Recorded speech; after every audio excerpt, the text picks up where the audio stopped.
Bonsoir Olivier. Heureux, bonsoir. Très heureux de vous retrouver dans ce 22 de même. Vous savez que vous êtes le bienvenu, vous venez quand vous voulez.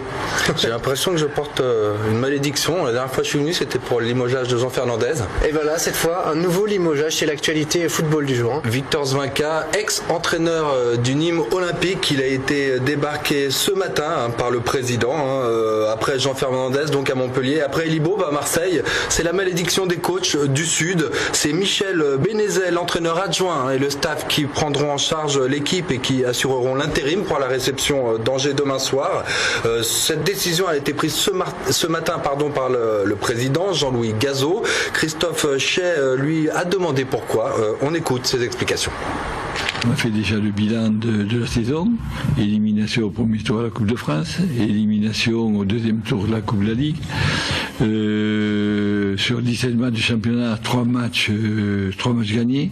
C'est-à-dire sur les 20 officiels, on n'en a gagné que 4. Donc la situation est quand même importante et le maintien pour le club l'est encore plus. C'était un peu brutal au sein du groupe. Il y en a qui le supportaient, d'autres qui le supportaient moins. Bon, on venait d'avoir 2 problèmes un peu importants en insultant un arbitre sur le terrain et avec des confrères à vous au niveau des médias, que j'avais condamné. Donc je pense qu'il fallait assainir le climat et voilà. Et justement, nous sommes en direct avec Christophe Chay de Nîmes. Bonsoir Christophe. Bonsoir Olivier. Christophe, le limogeage donc de Victor Zvinka, c'était ce matin. Cet après-midi, c'était l'entraînement. Dans quelle ambiance s'est déroulée la séance ? La séance a été vraiment s'est déroulée dans une ambiance étrange. Il pleuvait abondamment sur le centre de la Bastille, le centre de formation du Nîmes Olympique.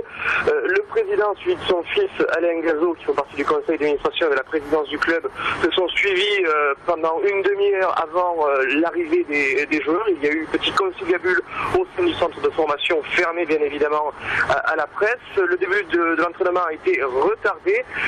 Victor Zvinka n'était pas présent, bien évidemment. La rumeur a circulé. Le président a officialisé aux joueurs que Victor Zvinka a été mis à pied et c'est Michel Bénézet qui a pris la direction de l'entraînement avec un groupe resserré de 15 joueurs avant qu'un point presse ne soit organisé à 16h30 et Jean-Louis Gazot fait part de la décision du club et de la présidence, décision qui a été prise hier soir assez tard dans la nuit après l'arbre de Noël du Nîmes Olympique. Alors quel est le deal avec le président Michel Bénézet va assurer l'intérim pour un match, pour plusieurs jusqu'à la trêve, comment ça va se passer ? Alors l'idée c'est que Michel Bénézet, qui est l'entraîneur adjoint du Nîmes Olympique depuis l'arrivée de Victor Zvinka, c'était en juin 2012, va assurer l'intérim. Il était le coach adjoint, il sera secondé par Sébastien Jiménez, l'entraîneur des gardiens, et par Julien Redon, le préparateur physique.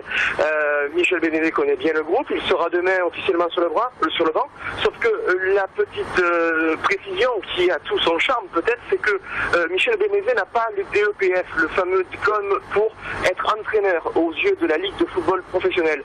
Dans ce cas, et comme Victor Zvinka est pour l'instant uniquement mis à pied, il se pourrait que le nom de Victor Zvinka soit couché demain soir sur la feuille de match en qualité d'entraîneur et de salarié, puisqu'il est toujours salarié du Nîmes Olympique.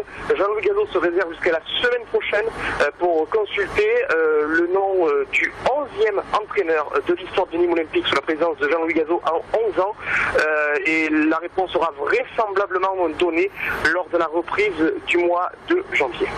Bon, on verra ça au mois de janvier. Merci beaucoup Christophe Chay, qui, je le rappelle, était en direct de Nîmes. Merci à Christophe. Puis votre JT Sport est vraiment déprimant puisqu'il y a une autre mauvaise nouvelle aujourd'hui. Oui, c'est un peu comme le temps aujourd'hui. Le vélo club marseillais La Pomme qui s'est fait voler son camion atelier la nuit dernière à un 11 tonnes contenant tout le matériel, équipement et vélo compris. Alors ce dernier a été retrouvé vide dans le quartier des Camoins, dans le 11e arrondissement de Marseille. Un préjudice financier estimé à 220 000 euros. Le club a bien évidemment porté plainte. Alors nous avons joint cet après-midi le manager sportif du club pour en savoir un peu plus sur ce vol. Je vous propose d'écouter la réaction de Frédéric Rostin. Notre équipe est en stage voyage depuis hier dans la région marseillaise. On avait regroupé toute l'équipe sur l'hôtel Ibis à la Valentine.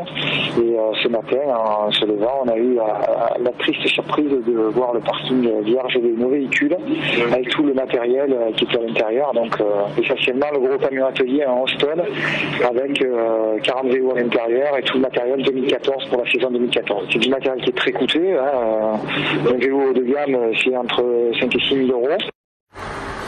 On va peut-être enfin pouvoir donner une bonne nouvelle, Olivier. Oui, une bonne nouvelle. Vous le savez, hier, l'OM s'est qualifié pour les quarts de finale de la Coupe de la Ligue. Une rencontre à l'issue de laquelle José Anigo a confirmé qu'il serait bien l'entraîneur du club jusqu'en mai prochain. De l'intérim, donc on passe en CDD. José Anigo, il est là, il y reste. On l'écoute. J'ai parlé avec le président tout à l'heure, on parlait. Et effectivement, je pense que lui, il va prendre le temps pour choisir... Je crois qu'il prendra 5 mois pour choisir un entraîneur. Je vis au jour le jour, moi. Mais jusqu'à Noël, c'est sûr, et à la reprise, certainement. Après, je sais pas. Je me dois de répondre présent dans un club qui est aussi ma famille et qui est l'endroit où je m'épanouis aussi. Et même si c'est pas ce qui était un projet pour moi, mais les projets, quelquefois, on les fait. Et puis, il y en a d'autres qui arrivent. Voilà. Je le ferai, en tout cas, j'essaierai de le remplir proprement. Voilà donc pour l'entraîneur jusqu'à la fin de la saison, et après, qu'est-ce qui va se passer? Il y aura un coach de haut standing, c'est ce que nous a dit le président Vincent Labrune hier chez nos confrères d'RMC.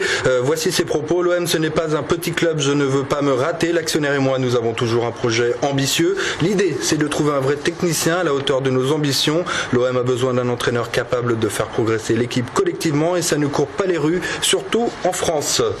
Les entraîneurs français apprécieront. Apparemment, oui. Ils sont pas au niveau, selon lui. Allez, un dernier mot sur le tirage au sort de la Coupe de la Ligue. Voilà, le tirage au sort, ce sera le 14 ou le 15 janvier prochain. Les quarts de finale, Marseille jouera à Lyon. Ce sera un nouvel Olympico, un remake de la finale 2012.